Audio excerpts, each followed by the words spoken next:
அன்பு குழந்தைகளே, எல்லாருக்கும் வணக்கம். எல்லாரும் எப்படி இருக்கீங்க? நல்லா இருக்கீங்களா? சரி, இப்போ நான் ஒரு எழுத்தை காண்பிக்கிறேன். அது என்ன எழுத்துன்னு சொல்லுங்க பார்க்கலாம்.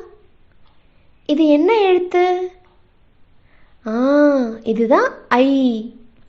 இந்த ஐ வரிசையில் வர்ற சொற்களை தான் இப்போ நம்ம பார்க்க போறோம். பார்க்கலாமா?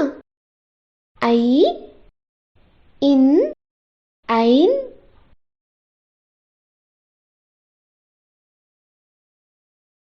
து, ஐந்து. நம்முடைய ஒரு கையில எத்தனை விரல்கள் இருக்கு? சுண்டு விரல், மோதிர விரல், நடுவிரல், ஆள்காட்டி விரல், கட்டை விரல், இப்படி 5 விரல்கள் இருக்கு. இந்த 5 என்ற எண்ணுக்கு பல சிறப்புகளும் இருக்கு.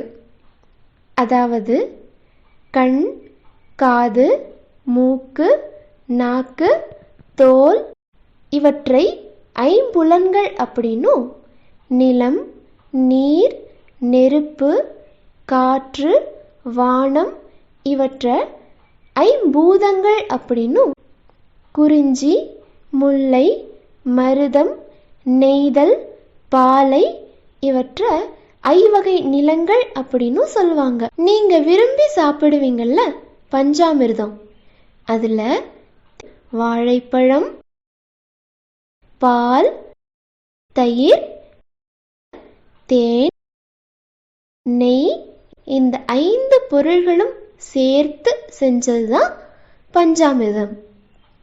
பஞ்ச அப்படின்னா 5 என்று அர்த்தம். இது மாதிரி இந்த 5 என்ற எண்ணுக்கு இன்னும் பல சிறப்புகள் இருக்கு. சரி, இந்த சொல்ல இன்னொரு முறை எழுத்துக்களை கூட்டி படிக்கலாமா?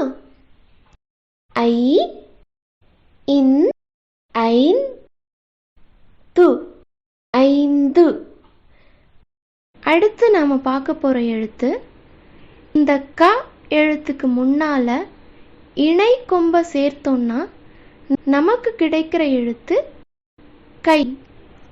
இன்னொரு முறை சொல்லட்டுமா? க எழுத்துக்கு முன்னால இணை கொம்ப சேர்த்தோம்னா நமக்கு கிடைக்கிற எழுத்து கை.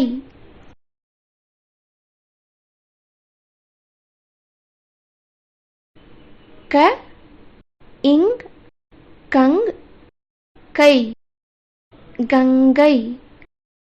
கங்கை என்பது இந்தியாவில் பாய்கிற ஒரு ஆறு. இந்த ஆற்று நீர் எப்போதும் வற்றி போகாது. ஏன்னா இது இமயமலையில் உள்ள பனி உருகி ஆறா உருவெடுக்குது.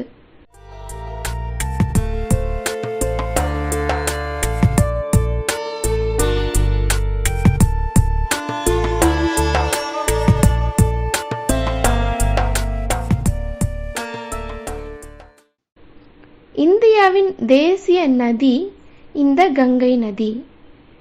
இந்து மதத்துல இந்த கங்கை ஆறு மிகவும் புனிதமானதா கருதப்படுது. இந்த கங்கை நதியில நீராடுவதற்காக இந்தியாவின் பல பகுதிகளில் இருந்தும் மக்கள் வராங்க. நாட்டின் பல பகுதியிலிருந்தும் வரும் மக்கள் இறந்து போன தங்கள் உறவினர்களின் சாம்பலை இந்த கங்கை ஆற்றுல கரைக்கிறாங்க.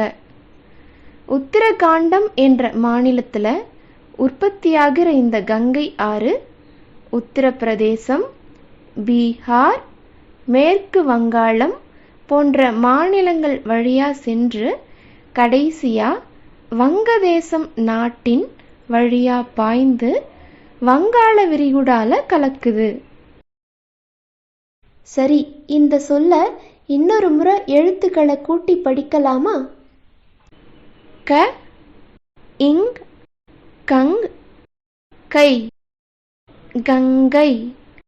அடுத்து நாம பார்க்க போற எழுத்து, இந்த ச என்ற எழுத்துடன் இணை கொம்ப சேர்த்தோம்னா நமக்கு கிடைக்கிற எழுத்து சை. இன்னொரு முறை சொல்லட்டுமா? ச எழுத்துடன் இணை கொம்ப சேர்த்தோம்னா நமக்கு கிடைக்கிற எழுத்து சை.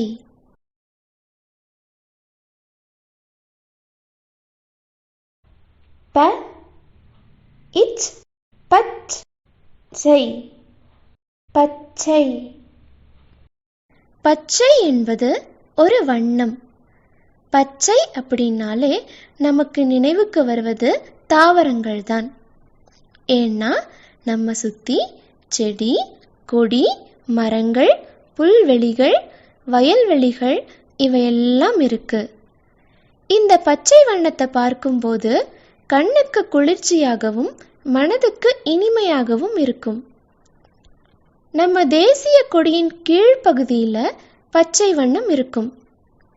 இந்த பச்சை நம் நாட்டின் வளத்தையும் செழிப்பையும் குறிக்குது. சில உயிரினங்கள் கூட பச்சை வண்ணத்தில் இருக்கும். பச்சோந்தி, பச்சை கிளி, வெட்டுக்கிளி, பச்சை பாம்பு இவையெல்லாம் பச்சை வண்ணத்தில் இருக்கும். உங்களுக்கு யாருக்கெல்லாம் பச்சை வண்ணம் பிடிக்கும்? சரி, இந்த சொல்ல இன்னொரு முறை எழுத்துக்களை கூட்டி படிக்கலாமா? ப இச் பச் சை, பச்சை. அடுத்து நாம பார்க்க போற எழுத்து இந்த ட என்ற எழுத்துடன் இணை கொம்ப சேர்த்தோம்னா நமக்கு கிடைக்கிற எழுத்து டை. இன்னொரு முறை சொல்லட்டுமா? ட எழுத்துடன் இணை கொம்ப சேர்த்தோம்னா நமக்கு கிடைக்கிற எழுத்து டை.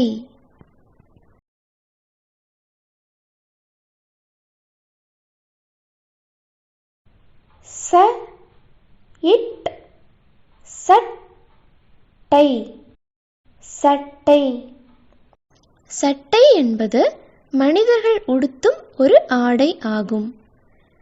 இந்த சட்டையை நீண்ட ஆண்டுகளா ஆண்கள் மட்டுமே அணிஞ்சு வந்தாங்க. இப்போ பல்வேறு துறைகளில் பணியாற்றும் பெண்களும் இந்த சட்டையை சீருடையா அணிந்து கொள்றாங்க. துணிக்கடையில் துணி எடுத்து அதை தையல்காரர்கிட்ட அளவு கொடுத்தும் சட்டை தச்சுக்கலாம். அல்லது ரெடிமேட் எனப்படுற தயார் நிலை சட்டையும் கடைகளில் இருக்கும். அதில் நமக்கு ஏற்ற சட்டையையும் வாங்கி அணிஞ்சிக்கலாம். அலுவலகத்துக்கு போகும்போது அதற்கேற்ற மாதிரி சட்டையும், வெளியூருக்கு சுற்றுலா செல்லும் போதோ விழாக்களுக்கு செல்லும் போதோ அதற்கேற்ற மாதிரி சட்டையும் நாம் அணிஞ்சுக்கிறோம். இப்போ பள்ளிக்கூடத்தில் படிக்கிற ஆண் குழந்தைகளும் பெண் குழந்தைகளுமாகிய நாம சட்டை அணிஞ்சிருக்கோம்.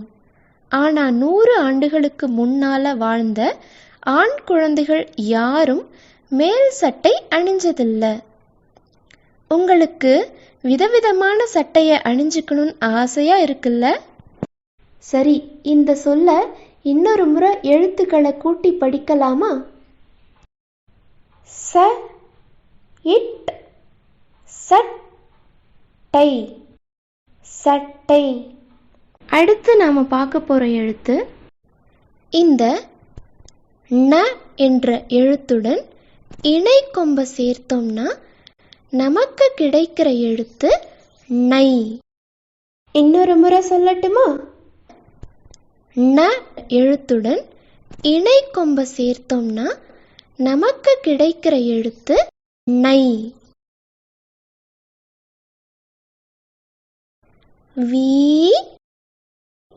நை, வீணை. வீணை அப்படிங்கிறது ஒரு நரம்பு இசை கருவி. பார்ப்பதற்கு மிக அழகிய இசைக்கருவியான இது மிகவும் பிரபலமானது. இந்த வீணையை இசைப்பதன் மூலமா இசையோட பல நுட்பங்களையும் தத்துவங்களையும் வெளிப்படுத்தலாம்.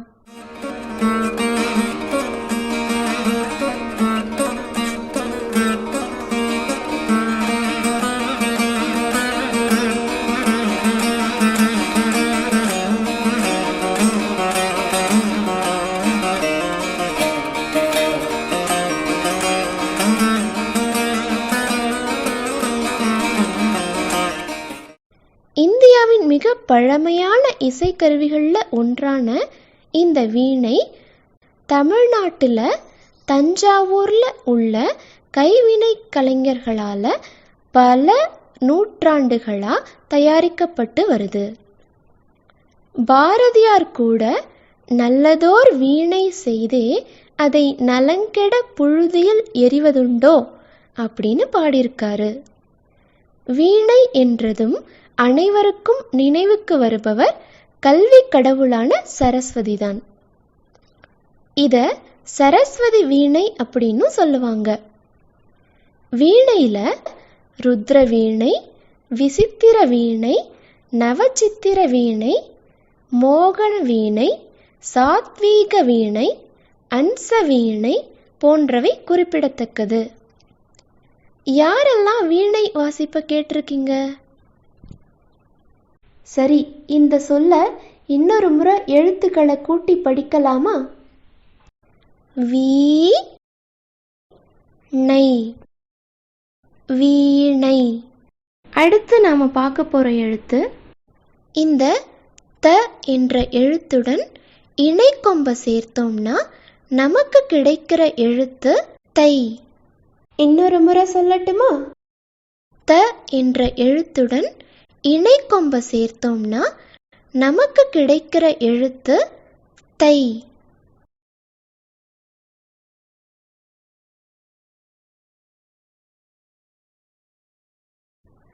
ஆ, இன், ஆன், தை, ஆந்தை. ஆந்தை கழுகு இனத்தைச் சேர்ந்தது. இது குன்று மற்றும் பாறைகள் நிறைந்த பகுதிகளில் காணப்படுது.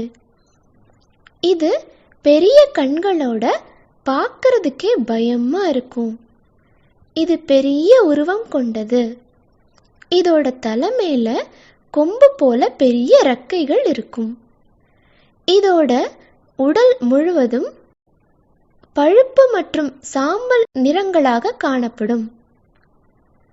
கழுத்து பகுதி வெண்மையா கருப்பு கோடுகளோட காணப்படும். அதிகாலையிலும் அந்தி மாலையிலும் இதனோட சத்தத்தை கேட்க முடியும்.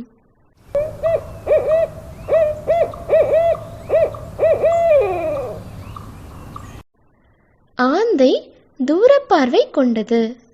ரொம்ப தூரத்தில் இருக்கிறது கூட அதனால தெளிவா பார்க்க முடியும். அது மட்டும் இல்லாம அதோட தலைய 270 டிகிரிக்கு திரும்பி பார்க்க முடியும்.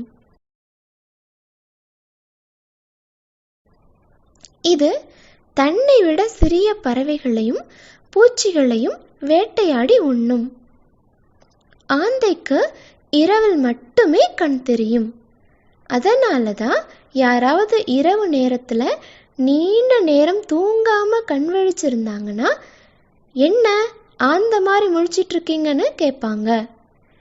நீங்க ஆந்தைய நேரில் பார்த்துருக்கீங்களா? சரி, இந்த சொல்ல இன்னொரு முறை எழுத்துக்களை கூட்டி படிக்கலாமா? ஆ, இன், ஆன், தை, ஆந்தை.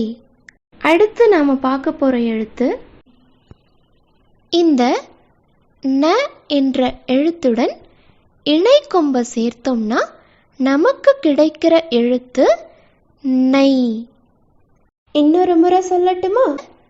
ந எழுத்துடன் இணைக்கொம்ப சேர்த்தோம்னா நமக்கு கிடைக்கிற எழுத்து நை.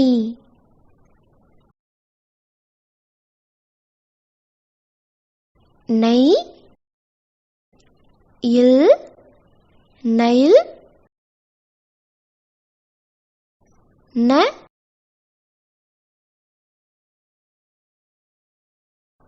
தி, நதி,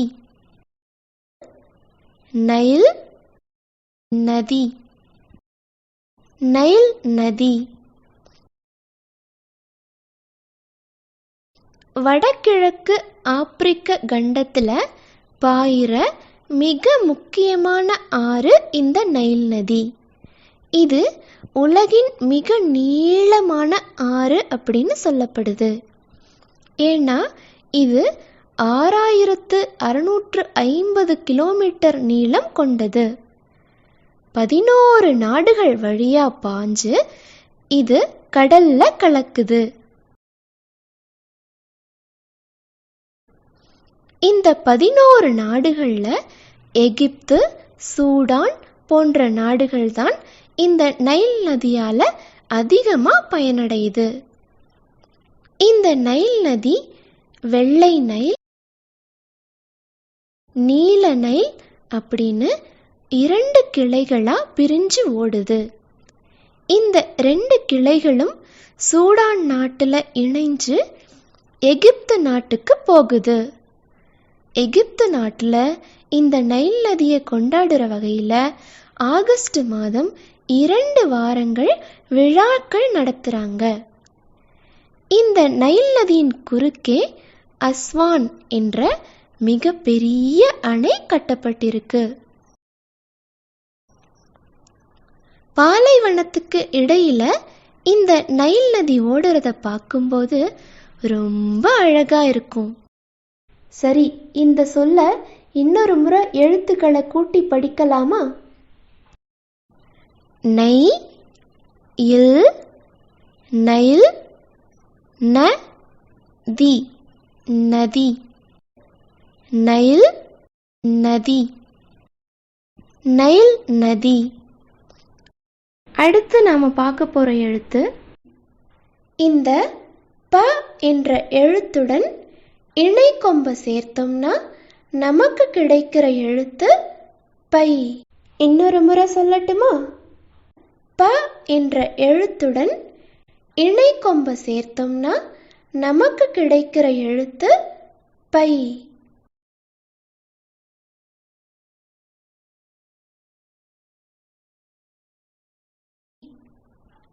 அ க அக இப், அகப்பை, அகப்பை.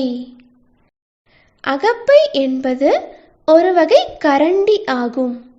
இது வடிசாறு, குழம்பு போன்றவைகளை சட்டியிலிருந்தோ அல்லது குண்டானிலிருந்தோ எடுக்க பயன்படுது. இது நீண்ட கைப்பிடியோட முடிவுல ஆழ்ந்த கோப்பைய கொண்டிருக்கும். அந்த காலத்துல கொட்டாங்குச்சியில குச்ச சொருகி அகப்பையா பயன்படுத்தினாங்க. இப்போ அலுமினியம், வெள்ளி, எவர் சில்வர்ல விதவிதமான கரண்டிகள் இருந்தாலும் இன்னமும் சில பேர் இந்த அகப்பையை கொண்டு உணவு சமைக்க விரும்புறாங்க. சட்டியில இருந்தாதான் அகப்பையில் வரும் அப்படின்னு ஒரு பழமொழியும் இருக்கு. உங்க வீட்டில் இந்த அகப்பையை பயன்படுத்தி உணவு சமைச்சிருக்காங்களா? சரி, இந்த சொல்ல இன்னொரு முறை எழுத்துக்களை கூட்டி படிக்கலாமா? அ க அக இப், அகப்பை, அகப்பை. சரி, இவ்வளோ நேரம் என் கூட சேர்ந்து எல்லா வார்த்தைகளையும் அழகா சொன்னீங்க. நன்றி.